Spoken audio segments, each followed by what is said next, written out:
If an employee continues service, the solution for this breach is to dismiss him. My name is Louis Liao Wenxian, employment lawyer and the principal of Louis Liao Chambers.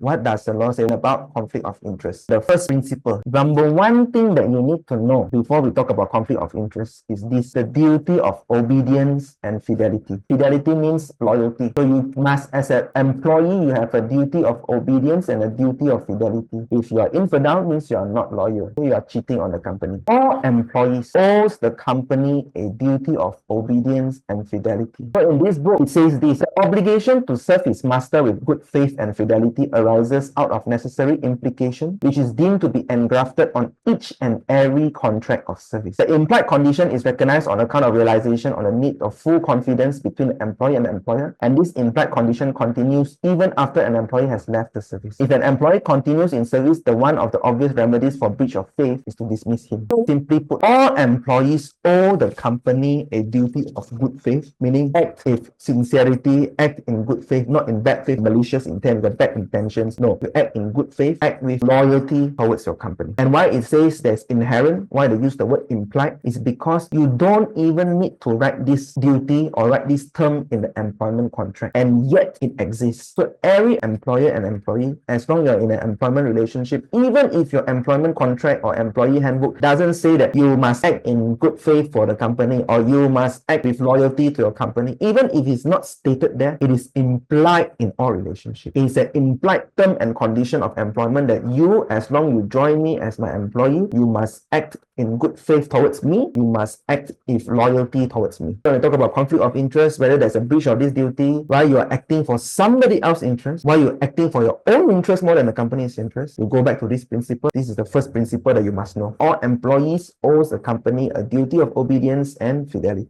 What's the relevance between duty of fidelity and conflict of interest? The implied condition of fidelity may involve a number of requirements on the employee. It requires him to act in a faithful manner and not to place himself in a position where his interests conflict with his duties. If he does, that will be inconsistent with the contract of employment, and such an act will be an act of misconduct. So, because you have this duty of fidelity, because you have this duty of loyalty, if you put yourself in a position that is in conflict of this duty, you are doing things that is no longer loyal to the company, that is no longer with regard to this duty to be loyal to the company, then you are acting inconsistently with your employment terms, and therefore you have committed an act of misconduct. And if an employee continues service, the one of the obvious solutions for this breach is to dismiss him, terminate the employee. So, dear employers or HR practitioners, your employees by nature, inherently, by implicit, by implied, owes you a duty of loyalty. And if they put themselves in a position or they do something that is in conflict of this duty, that they are acting in conflict of your interest, it is a misconduct which you can resolve by termination.